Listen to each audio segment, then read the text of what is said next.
বাংলাদেশে নিভৃতে একটা সেনা অভ্যুত্থান হয়ে গেছে। সেই সেনা অভ্যুত্থান অবশ্য ক্ষমতা দখলের লক্ষ্যে হয়নি। সেনাবাহিনীর ভিতরে বর্তমান সেনাপ্রধান ওয়াকারুজ্জামান, সেনাপ্রধানের আপত্তিতেই ইউনূস এবং ছাত্ররা রাষ্ট্রপতি শাহাবুদ্দিনকে পদ থেকে সরাতে পারেনি। যদিও অভ্যুত্থানের পর সেনা সরাসরি ক্ষমতাও দখল করেনি, তারা ইউনূসকে সামনে রেখে অন্তর্বর্তী সরকারকে সমর্থন জানিয়েছিল। কিন্তু সেই সরকার সব দিক থেকে ব্যর্থ বলে বাংলাদেশের মানুষও মনে করেন, সেনাবাহিনীও মনে করেন।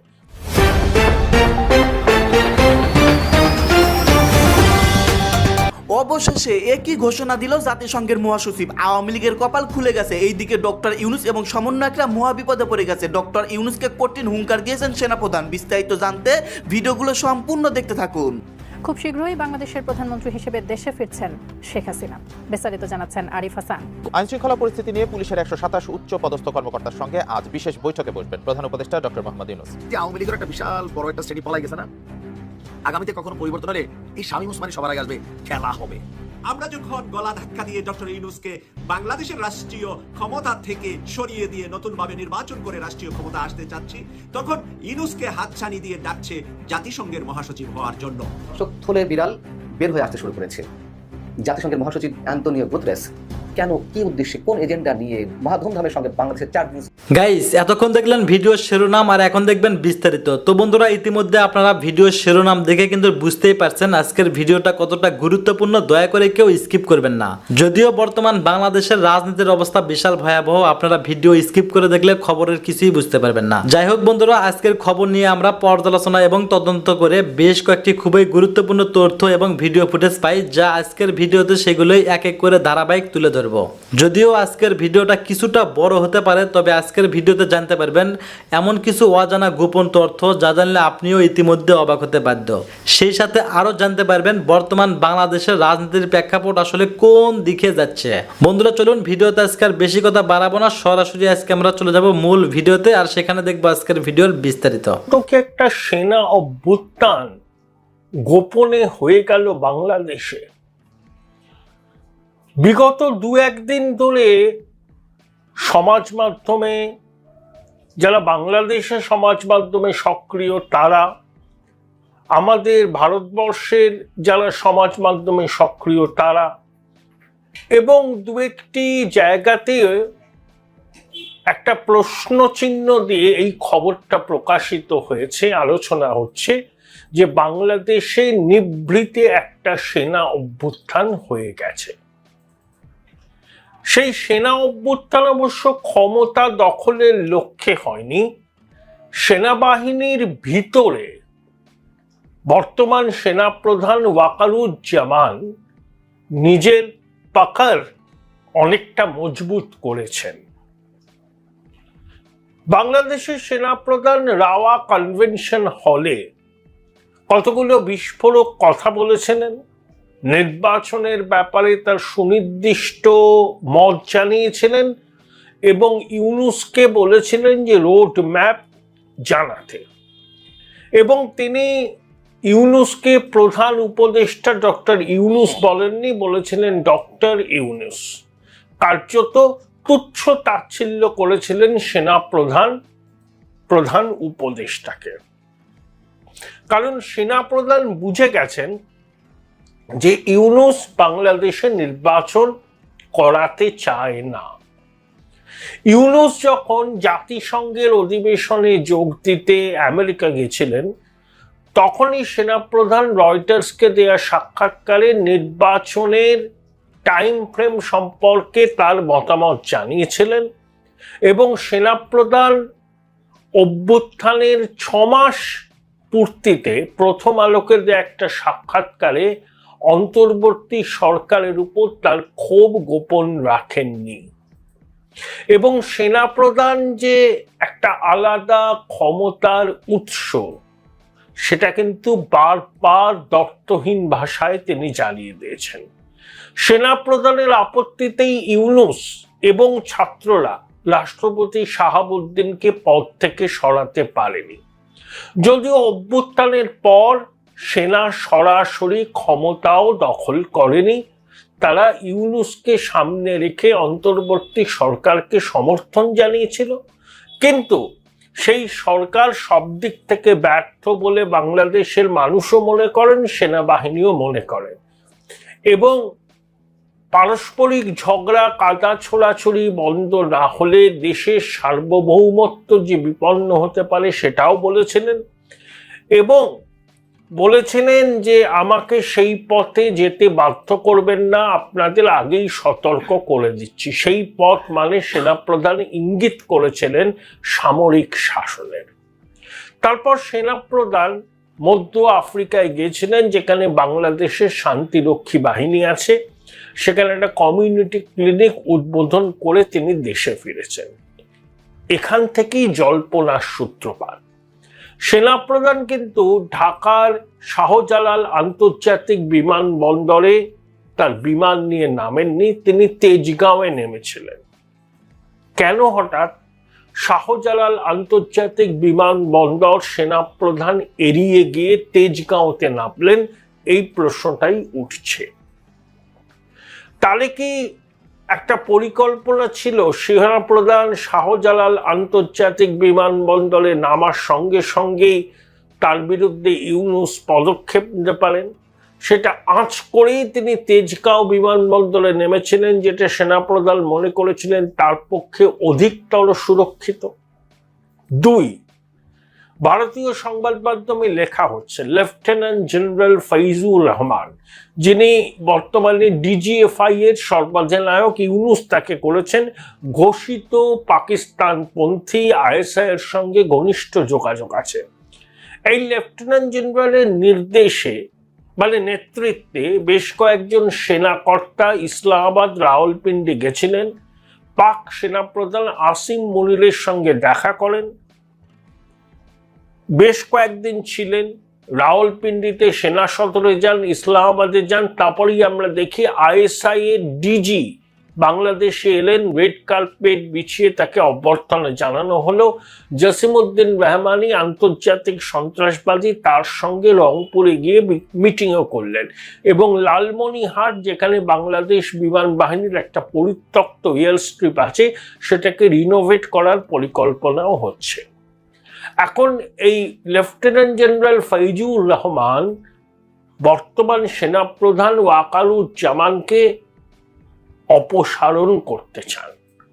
সেই জন্য তিনি সেনাবাহিনীর ভিতরে ক্ষমতা বৃদ্ধি করতে চাইছিলেন, কুপ করতে যাতে সুবিধা হয়, এবং ইউনূসের অন্তর্বর্তী সরকার তার সমর্থনে ছিল। সেনাপ্রধান সেটা আঁচ করেই, যতদূর খবর পাওয়া যাচ্ছে, যে লেফটেন্যান্ট জেনারেল ফাইজুর রহমানকে কার্যত নজরবন্দি করে রাখা হয়েছে। বাংলাদেশের কোনো প্রথম সারির সংবাদ মাধ্যমে এই খবরটা নেই, কিন্তু কিছু যে একটা হয়েছে, everything is not hunky dory in Bangladesh army, that is crystal clear. Faizur রহমানকে গৃহে অন্তরীণ করা হয়েছে নাকি হয়নি, এই গুজবটা উঠছে। Join Indian Institute of Hotel Management now. Right choice, right decision. সেনাদের মুখপাত্রদের তরফ থেকে কোনো প্রতিক্রিয়া পাওয়া যায়নি, বলা হয়নি এটা গুজব, সর্বৈব মিথ্যে। আবার এই ঘটনার সত্যতাও স্বীকার করা হয়নি। দেখুন, এখন সেনাবাহিনী তো আর ওইভাবে ক্ষমতা দখল করবে না, কিন্তু বাংলাদেশ সেনাবাহিনীর মধ্যে র্যাডিক্যাল এলিমেন্ট অনেক আছে। আবার র্যাডিক্যালাইজেশন হয়নি এমন সেনা অফিসাররাও আছেন, সেই সেনা অফিসাররা ওয়াকারুজ্জামানের পক্ষে আছেন। ভারতবর্ষের সেনাপ্রধান কি বলেছেন?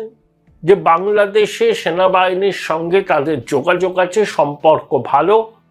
বাংলাদেশের সেনাপ্রধান প্রথম আলোকে দেয়া সাক্ষাৎকারে ভারতের সঙ্গে সম্পর্ক মজবুত করার কথা বলেছিলেন, ভারতীয় সেনাবাহিনীর সঙ্গে তাদের যোগাযোগ আছে সেটাও বলেছিলেন, এবং ভারতের সঙ্গে সম্পর্ক ঠিক থাকলে বাংলাদেশ মায়ানমার সীমান্তে অস্থিরতা কমবে, এ কথাও তিনি বলেছেন। ভারতের সেনাপ্রধান জেনারেল উপেন্দ্র উপেন্দ্র দ্বিবেদী একই কথার পুনরাবৃত্তি করেছেন। অর্থাৎ বাংলাদেশের বর্তমান সেনাপ্রধান ভারতের সঙ্গে যোগাযোগ রেখে চলতে চান, ভারতের সঙ্গে সম্পর্ক মজবুত করতে চান, কিন্তু লেফটেন্যান্ট জেনারেল ফাইজুর রহমান, যিনি বর্তমানে ডিজিএফআই এর মহানির্দেশক, তিনি কিন্তু ঘোর ভারত বিরোধী এবং ঘোষিত পাকিস্তানপন্থী।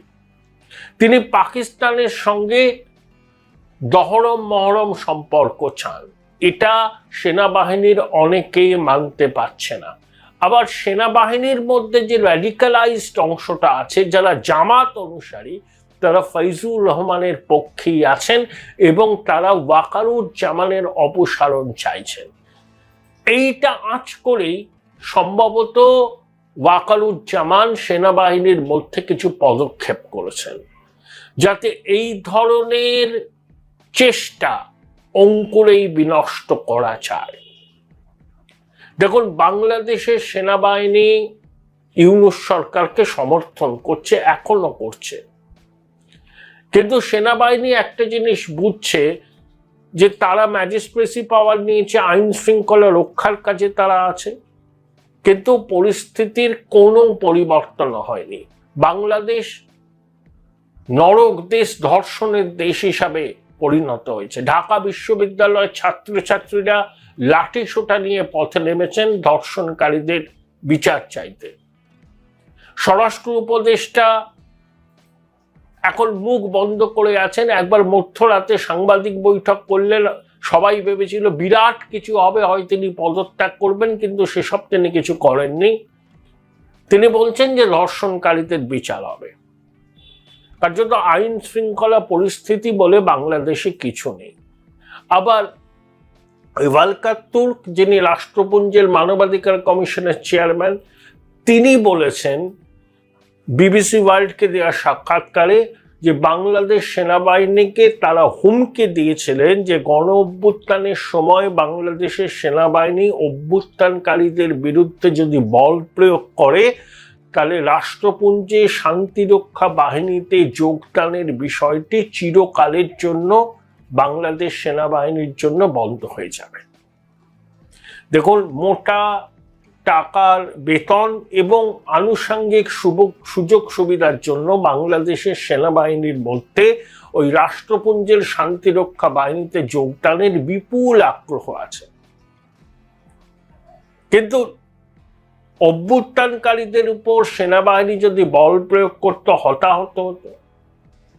ভলকার তুর্ক বলেছিলেন যে দেশের মানুষের উপর যে সেনাবাহিনী বল প্রয়োগ করে তাদেরকে রাষ্ট্রপুঞ্জের শান্তিরক্ষা বাহিনীতে নিয়োগ করা হবে না। তার এই হুমকির জন্যই নাকি বাংলাদেশের সেনাবাহিনী শেষ দিকে কার্যত হাত গুটিয়ে নিয়েছিল। এটা দাবি করেছেন, বিস্ফোরক দাবি। তাহলে বাংলাদেশ সেনাবাহিনীর আনুগত্য কাদের প্রতি? রাষ্ট্রপুঞ্জের শান্তিরক্ষা বাহিনীতে যোগদানই কি তাদের একমাত্র লক্ষ্য, নাকি দেশের নির্বাচিত সরকার, যে সরকারের বিরুদ্ধে অভ্যুত্থান হয়েছে, সেই অভ্যুত্থানে জঙ্গি, জেহাদি, বিদেশি শক্তিরও হাত আছে, সাধারণ মানুষের যোগ ছিল, সেই অভ্যুত্থানকে রোখা? নিজের দেশের মানুষের উপর গুলি চালাতে পারবো না, ঠিক আছে, আমি সেটা নিয়ে কোনো রকম দ্বিমত পোষণ করছি না, কিন্তু তা সত্ত্বেও সেনাবাহিনী আরো দায়িত্বশীল ভূমিকা নিতে পারত। এখন প্রশ্ন হচ্ছে, রাষ্ট্রপুঞ্জের লোভনীয় চাকরি তাদের কাছে বেশি আকর্ষণীয়, দেশের প্রতি তাদের কোনো দায়বদ্ধতা নেই? সেনাবাহিনীকে নিয়ে একটা বিতর্ক উঠেছে। এই রকম যখন প্রেক্ষিত, তখনই সেনাপ্রধান তার বিরুদ্ধে যে চক্রান্ত হচ্ছে এটা সবাই জানে। বাংলাদেশের গণমাধ্যম সেনাবাহিনী নিয়ে খবর খুব একটা করে না। কোনো এক অজ্ঞাত কারণে সেনাকে তারা সব বিতর্কের ঊর্ধ্বে রাখতে পছন্দ করে। পাকিস্তানে, বাংলাদেশে, সব জায়গায় এই রীতি। কারণ দুটো দেশই সেনা শাসন দেখেছে। সেনা তাদের কাছে এক অদ্ভুত কি বলবো আর কি, একটা সম্ভ্রম, একটা ভীতি সেনাবাহিনীর প্রতি আছে। সেজন্য সেনাবাহিনীর খবর তারা খুব সন্তর্পণে করে, অনেক লাখ ঢাক করে, কিন্তু সমাজ মাধ্যমে অনেকে সক্রিয় হয়েছেন, আমাদের দেশেও হয়েছেন। তারা কিন্তু পরিষ্কার ইঙ্গিত দিচ্ছেন নীরবে একটা সেনা অভ্যুত্থান হয়ে গেছে ঢাকা ক্যান্টনমেন্টে, এবং ওয়াকারুজ্জামান সেনাবাহিনীর উপর তার কর্তৃত্ব আরো মজবুত করেছেন এবং বিদ্রোহী সেনাকর্তাদের শাস্তির মুখে পড়তে চলেছেন। জানি না সত্যি কিনা, কিন্তু যা রটে। বুলডোজার দিয়ে বঙ্গবন্ধু ভবন 32 নম্বর গুড়িয়ে দেওয়া হয়েছে। এটি আওয়ামী লীগের মন এবং মননে যে বিষক্রিয়া তৈরি করেছে, কিয়ামত পর্যন্ত এই বেদনা দূর হবে না।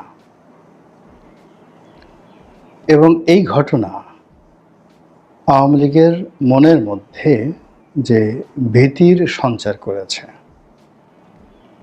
এটিও আগামী 2 দশক 20 বছরের আগে এটা শেষ হবে না। এবং যতদিন পর্যন্ত আওয়ামী লীগ এই 32 নম্বর নির্মাণ করে বা পুনর্নির্মাণ করে আগের সেই আদলে ফিরিয়ে না আনতে পারবে, ততদিন পর্যন্ত মাথা উঁচু করে কথা বলার মতো শক্তি আওয়ামী লীগের থাকবে না। এখন যে কোনো মানুষকে যদি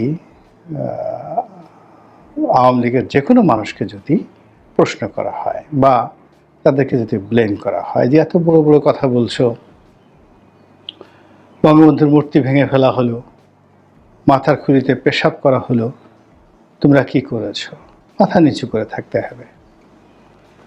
মাত্র 5-6 হাজার লোক গান বাজনা বাজিয়ে বাজিয়ে বুলডোজার দিয়ে সারা রাত ধরে 32 নম্বর ভেঙে ফেলল। ঢাকা শহরে আওয়ামী লীগের কি 5,000 সেই পোষা কুকুরও ছিল না?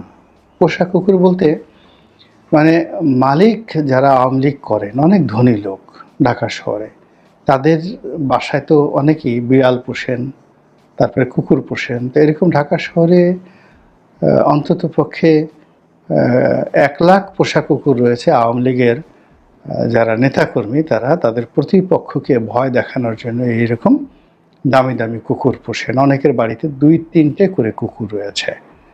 এগুলো সব জার্মান শেপার্ড, এরপরে আরও ভয়ঙ্কর ভয়ঙ্কর সব কুকুর রয়েছে এবং এগুলো এখনও আছে। তো সেই দিন সেই আওয়ামী লীগের যারা সুবিধাভোগী লোকজন তারা নিজেরা না পারতো, অ্যাটলিস্ট এভাবে যদি 1000 খানেক কুকুর যদি তারা ছেড়ে দিত, তাদের পোষা কুকুর, তাহলেও তো একটা কথা বলা যেত যে বাবা গো, আমরা পারলাম না, আমাদের সাহস হয়নি, আমরা আমাদের পোষা কুকুর দিয়ে আমরা কিছু একটা ঘটিয়েছি।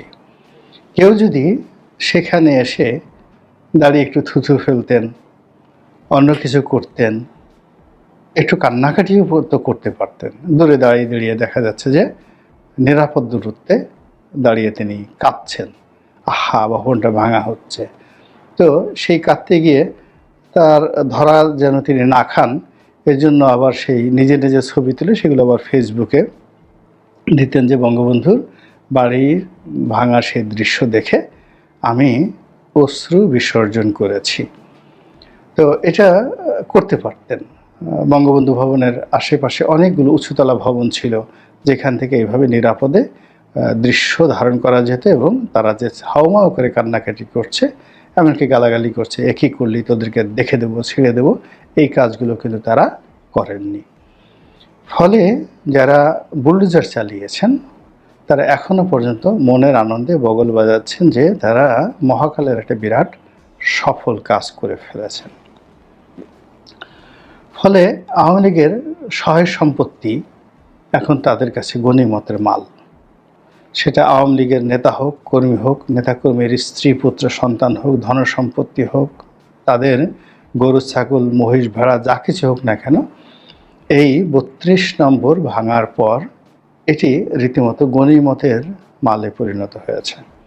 ফলে আওয়ামী বিরোধী শক্তি যখন যেভাবে ইচ্ছা তারা প্রয়োজন মনে করলে কারো ব্যবসা প্রতিষ্ঠান দখল করতে পারেন, কাউকে কলার ধরে টেনে হিঁচড়ে পুলিশের গাড়িতে তুলে দিতে পারেন, কাউকে গণপিটুনি দিতে পারেন, কারো বাড়িতে আগুন ধরিয়ে দিতে পারেন, কারো বাড়িতে বুলডোজার লাগিয়ে দিতে পারেন। এরকম একটা পরিবেশ পরিস্থিতি বাংলাদেশে বিরাজ করছে এই 32 নম্বর ভাঙার পর। অন্যদিকে যারা জেলে আছেন বা জেলের বাইরে আছেন তারা বলতেছেন, বাবারে বাবা কি শক্তি গো, এরা 32 নম্বর ভেঙে ফেললো, যে 32 নম্বর পাকিস্তানিরা ভাঙতে সাহস পায়নি, যে 32 নম্বরের ধারের কাছে পাকিস্তানিরা যেতে সাহস পায়নি। ইয়াহিয়া খান, টেক্কা খান, আইয়ুব খান থেকে শুরু করে আরও কত বাঘা বাঘা, রাঘব বুয়াল, জিয়াউর রহমান, এরশাদ, মঈনুদ্দিন, ফখরুদ্দিন, কেউ এই 32 নম্বরের কাছে যেতে পারেনি। আর সেই বিদেশ থেকে কয়েকজন ইউটিউবাররা বলে দিল, অমনি সেটি একেবারে ভেঙে ফেলা হলো, আল্লাহ না জানি তারা কি করতে পারে। এই অবস্থা নিয়ে আলাপ আলোচনা হচ্ছে এবং এরই মধ্যে আবার সুধা সদন একেবারে 32 নম্বরের আদলে ভেঙে ফেলার জন্য কথাবার্তা হচ্ছে। এবং সম্ভবত আমি প্রথম এই বিষয়টা নিয়ে ভিডিও করছি। এর কারণ হলো যে অতি সম্প্রতি শেখ হাসিনার যে বক্তব্যগুলো, সেই বক্তব্যগুলো এখন আর মাঠে ততটা সাড়া ফেলছেন না। মধ্যে কয়েকদিন জাহাঙ্গীর কবির নানক কিছু বলার চেষ্টা করেছেন, সেটারও পানি পাচ্ছে না, হালে পানি পাচ্ছে না। তারপরে বাহাউদ্দিন নাসিম সাহেব কিছু বলার চেষ্টা করেছিলেন, খাচ্ছে না। তারপর মোহাম্মদ আরাফাত, অধ্যাপক মোহাম্মদ আরাফাত, তিনি অডিও বার্তা দিয়ে অনেক সুন্দর করে স্টাইল করে কথা বলার চেষ্টা করেছেন, শূন্য, জিরো। তারপরে ডক্টর হাসান মাহমুদ কথা বলার চেষ্টা করেছেন, হালে পানি পাচ্ছে না। মানুষ উত্তেজিত হচ্ছে না, মাথা নাড়াচ্ছে না, ভয়ও পাচ্ছে না, খুব কিচ্ছুই হচ্ছে না। মনে হচ্ছে যে একটা অনির্লক্ষ্য ব্যক্তি কথাবার্তা বলছে, সে বললেই বা কি, না বললেই বা কি। তো এইরকম সবারই কথা এই ধারে হারিয়ে যাচ্ছে। এরপরে অন্যান্য যে সমস্ত তরুণ, আমি নাম বলবো না, যাদের কাজই ছিল প্রতিপক্ষকে গালাগাল দেওয়া, অকথ্য ভাষায় গালাগাল দেওয়া, জামাত শিবিরকে গালাগাল দেওয়া, তারাও নিরাপদ দূরত্বে বসে গালাগাল দেওয়ার চেষ্টা করেছেন, কথাবার্তা বলার চেষ্টা করেছেন নিজস্ব ফেসবুক পেজে। তারপর আরও 2-4 জন যারা ইউটিউবার রয়েছে তাদের সঙ্গে কথা বলার চেষ্টা করেছেন, ওইগুলো শূন্যে মিলিয়ে গেছে। কিন্তু একটি বক্তব্য এখন রীতিমতো ভাইরাল হয়ে পড়েছে, এমনকি শেখ হাসিনার বক্তব্যের চাইতেও এটি বেশি গুরুত্ব পাচ্ছে। সেটি হলো গাজীপুরের যে সাবেক মেয়র জাহাঙ্গীর। তো জাহাঙ্গীরের কারণে আওয়ামী লীগের অনেক দুর্ভোগ হয়েছে,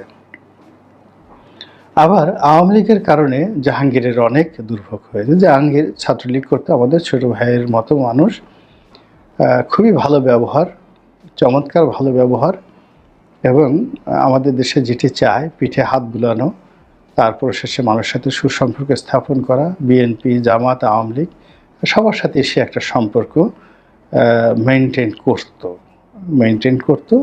এ কারণে সে জনপ্রিয় ছিল এবং সেই জনপ্রিয়তার উপর ভিত্তি করে সে প্রথম উপজেলা ভাইস চেয়ারম্যান হয়। তো সেখান থেকে তার সঙ্গে যে কোনো কারণেই হোক ওবায়দুল কাদের একটা ভালো সম্পর্ক হয়ে যায় এবং সে মেয়র পদে দাঁড়ানোর স্বপ্ন দেখতে থাকে। তো যখন প্রথম আজমতুল্লাহ সাহেব এবং অধ্যাপক মান্নান সাহেব প্রতিদ্বন্দ্বিতা করেন, এবং আজমতুল্লাহ সাহেব আওয়ামী লীগের প্রথম সারির নেতা, আমাদের ডিপার্টমেন্টের বড় ভাই, ভদ্রলোক মানুষ হিসেবে সর্বজন পরিচিত, তার সুনাম সুখ্যাতি যথেষ্ট।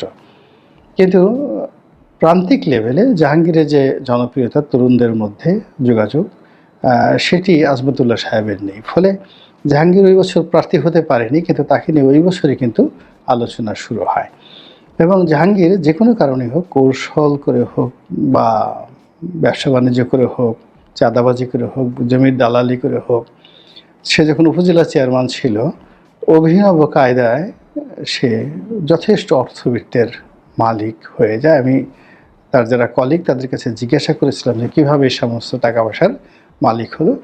তো তো সবাই যে জিনিসগুলো বললেন তাতে মনে হলো যে সে হাজার হাজার কোটি টাকার মালিক হয়ে গেছে, সে উপজেলা ভাইস চেয়ারম্যান থাকাকালীন অবস্থা, এবং সেই টাকা সে একা ভোগ করেনি, সে টাকা সে অনেকের মাঝে বিতরণ করেছে। এবং আওয়ামী লীগের যারা কেন্দ্রীয় নেতৃবৃন্দ রয়েছেন তাদের মধ্যেও বিতরণ করেছেন। ফলে পরবর্তীতে সে মেয়র পদে মনোনয়ন পেয়ে যায়, দলীয় মনোনয়ন পেয়ে যায় এবং বিপুল ভোটে নির্বাচিত হয়ে যায়। তো মেয়র নির্বাচিত হওয়ার পর তার যে সেই অতীতের কর্মকাণ্ড, টাকা রোজগারের যে কর্মকাণ্ড, এটি বাড়তে থাকে এবং তার প্রতিপক্ষে যারা লোকজন রয়েছেন তারা আবার শেখ হাসিনার কান ভারী করতে থাকে। ফলে শেখ হাসিনার সঙ্গে তার ব্যক্তিগত সম্পর্ক খুবই খারাপ পর্যায়ে চলে যায় এবং একটা পর্যায়ে সে বহিষ্কৃত হয় এবং সে কিছু বক্তব্য, আওয়ামী বিরোধী কিছু বক্তব্য, তার সে বক্তব্য ভাইরাল হয়ে যায় এবং সেই কারণে তাকে বহিষ্কার করা হয় এবং সম্ভবত জেলেও নেওয়া হয়েছিল। কিন্তু জাহাঙ্গীর খুব ভালো করে জানে যে আওয়ামী লীগ ছাড়া তার আসলে বেঁচে থাকার কোনো অবলম্বন নেই এবং সে 1 মিনিটও গাজীপুরের মাটিতে তার কোনো অস্তিত্ব নেই। তার লেখাপড়া, গ্রাজুয়েশন করেছে বোধহয়, এরপর LLB করেছে, ওকালতি পাশ করেছে, এই পর্যন্তই। পরিবার পরিজন এরকম সুসম্পর্ক নেই, স্ত্রীর সঙ্গে বোধহয় ডিভোর্স আছে, একটা মাত্র মেয়ে নিয়ে থাকে, পারিবারিক জীবন সুখ শান্তিময় নয়। তো যার জন্য রাজনীতি হলো তার একমাত্র নেশা এবং পেশা। তো শেখ হাসিনাকে চ্যালেঞ্জ জানিয়ে এই বিগত নির্বাচনে তার মাকে দাঁড় করিয়ে সে তার মাকে পাশ করিয়ে নেয়। এরপর থেকে সে আরও বেপরোয়া হয়ে যায় এবং আওয়ামী লীগে তার যে যাদের সাথে তার যে সম্পর্ক, যেমন ধরেন আমি বিএনপিতে আছি, কিন্তু বিএনপিতে থাকার সত্ত্বেও আওয়ামী লীগ যতদিন ক্ষমতায় ছিল, আওয়ামী লীগে আমার যারা বন্ধুবান্ধব ছিল তাদের সবার সঙ্গে আমার যোগাযোগ ছিল। ফলে অনেক আওয়ামী লীগের নতুন এমপি তারা যে কাজগুলো করতে না পারতেন, আমার একটা মুখের কথায় কিন্তু সেই কাজগুলো হয়ে যায়। আবার ধরুন এখন আমি যে অবস্থায় আছি সেই অবস্থায় শুধুমাত্র ব্যক্তিগত সম্পর্কের কারণে সরকারি যারা গুরুত্বপূর্ণ পদ পদবিতে আছেন সেখানে দেখা গেল কেউ ছোট ভাই, কেউ বড় ভাই, কেউ কলিগ। ফলে আমার একটা কথা এখানে অনেক উপদেষ্টার চাইতেও গুরুত্ব বহন করতে পারে যদি কেউ আমাকে ভালোবাসে। তো জাহাঙ্গীরেরও তেমনি অবস্থা, তার মা কে সে মেয়র বানিয়েছে, তারপরে তার হাতে যথেষ্ট টাকা পয়সা আছে, ফলে সে আওয়ামী লীগের মধ্যে একটা বলয় তৈরি করে ফেলেছিল। তো আর এদিকে শেখ হাসিনা একবার যাকে মাইনাস করে সে দ্বিতীয়বার তাকে আর গ্রহণ করে না, কিন্তু শেখ হাসিনা তাকে কিন্তু গ্রহণ করেনি। তো শেখ হাসিনার দৃষ্টি আকর্ষণ করার জন্য সে সবসময় ওভার অ্যাক্টিং করার চেষ্টা করেছে। সেই ওভার অ্যাক্টিং করতে গিয়ে বিএনপির যে সর্বশেষ সমাবেশটি হলো 28 অক্টোবরের সমাবেশটি, সেই সমাবেশে এই জাহাঙ্গীরই প্রথম গণ্ডগোল করার চেষ্টা করে। অর্থাৎ সে অনেক লোকজন নিয়ে আওয়ামী লীগের জনসমাবেশে আসছিল এবং প্রধান বিচারপতির বাসভবনের সামনে দিয়ে যাওয়ার সময় জাহাঙ্গীরের লোকজনের সঙ্গে ওখানের বিএনপির লোকজনের যে অপ্রীতিকর ঘটনা ঘটে, ওটার থেকেই আজকের এই শেখ হাসিনার যে পতন, ওখান থেকেই। অর্থাৎ ওই দিন যদি বিএনপি জয়লাভ করতে পারত বা বিএনপি সমাবেশ করতে পারত, তাহলে আওয়ামী লীগের সাথে বিএনপির যে মতদ্বৈততা, এটা একটা পলিটিক্যাল সলিউশন হতো, কিন্তু শেখ হাসিনাকে পালাতে হতো না। কিন্তু শেখ হাসিনার যে পালানো, সেই পালানোর নেপথ্যে ওই দিনের জাহাঙ্গীরের ওই ঘটনাটা কিন্তু উপলক্ষ হিসেবে কাজ করেছে। ওই দিনের ওই ঘটনার ফলে শেখ হাসিনা তার সর্বশক্তি বিএনপির বিরুদ্ধে প্রয়োগ করেছে এবং বিএনপির সবাইকে জেলে নিয়ে যেভাবে সে একটা নির্বাচন করে ফেলেছে, এর ফলে তার অহমিকা বেড়ে গেছে। এবং এই যে কোটা বিরোধী আন্দোলন, একেবারে যাদেরকে শেখ হাসিনা পাত্তাই দিতে চায়নি, তাদের হাতে তার পতন হবে এটা সে কল্পনা করতে পারেনি। তো সেই জাহাঙ্গীর শেখ হাসিনার পতনের পর গণপিটুনির শিকার হয়েছেন, কিন্তু যেহেতু সে জনপ্রিয়, তাকে আবার বিএনপির যারা লোকজন আছে তারাই হয়তো তাকে রক্ষা করেছে বলে আমি শুনেছি। তো সেই জাহাঙ্গীর এখন কিছু বক্তব্য দিচ্ছে আওয়ামী লীগের পক্ষে, এবং তার সেই বক্তব্যগুলোর মধ্যে একটি বক্তব্য রীতিমতো ভাইরাল হয়ে পড়েছে। এবং সেই ভাইরাল বক্তব্যের কারণে আওয়ামী বিরোধী যারা শক্তি তারা আবার উত্তেজিত হচ্ছে। অর্থাৎ শেখ হাসিনার বক্তব্য শুনে যেভাবে উত্তেজিত হয়ে 32 নম্বরে বুলডোজার গিয়েছিল, একইভাবে আওয়ামী বিরোধী শক্তিরা এই জাহাঙ্গীরের এই বক্তব্য শুনে তারা আবার উত্তেজিত হয়েছে এবং এইবার তারা চিন্তা করছে যে তারা এবার এই জাহাঙ্গীরকে শিক্ষা দেওয়ার জন্য বা জাহাঙ্গীরের এই বক্তব্য দ্বারা যেন আওয়ামী লীগের লোকজন মানে উত্তেজিত, উদ্বেলিত, ঐক্যবদ্ধ হয়ে যেন সরকারের জন্য বাধা সৃষ্টি করতে না পারে, এজন্য এদেরকে আতুর ঘরেই শেষ করে দিতে হবে। এই আতুর ঘরে শেষ করার জন্য তারা আরেকটু ফুলক সৃষ্টি করে যদি এই সুধা সদনে বুলডোজারের আক্রমণ চালায় এবং সেটা খুব দ্রুত সেই আক্রমণ। ধন্যবাদ প্রিয় দর্শক শ্রোতা, আমাদের ফুল ভিডিওটি দেখার জন্য আপনাকে জানাই আমাদের চ্যানেলের পক্ষ থেকে লাল গোলাপের শুভেচ্ছা এবং ভালোবাসা। বন্ধুরা, আজকের ভিডিওটি দেখে কিন্তু আপনারা কনফিউজ যা ছিল সব কিছু দূর হয়ে গেছে। আজকে যে আলোচনা এবং সমালোচনা শুনলেন তা নিয়ে কিন্তু আপনাদের মনের মাঝে আর কোনো প্রশ্ন থাকবে বলে মনে হয় না। সব কিছু আপনারা ক্লিয়ার বুঝতেই পারছেন। আর এই ক্লিয়ার বোঝার মধ্যে যদি কেউ বুঝতে না পারেন সেক্ষেত্রে অবশ্যই আমাদের কমেন্ট বক্স কিন্তু ভাই আপনাদের জন্য অল টাইম ফাঁকা পড়ে আছে। আপনাদের জন্য আমাদের কমেন্ট বক্সের দরজা সারা জীবনের জন্য ফাঁকা আছে। আপনি কমেন্ট করবেন, আমরা পরবর্তী ভিডিওর মাধ্যমে সেই কমেন্টের রিপ্লাই দেওয়ার চেষ্টা করব। আর যদি ইমার্জেন্সি কোনো কমেন্ট হয়ে থাকে সেটা আমরা কমেন্টেই রিপ্লাই দেবো, নো টেনশন, আপনারা ধুমাইয়া কমেন্ট করতে থাকেন। আর এমন নিত্য নতুন আপডেট খবর সবার আগে পেতে চাইলে এখনই আমাদের এই পিচ্চি সাকিব ইউটিউব চ্যানেলটি সাবস্ক্রাইব করুন। ধন্যবাদ।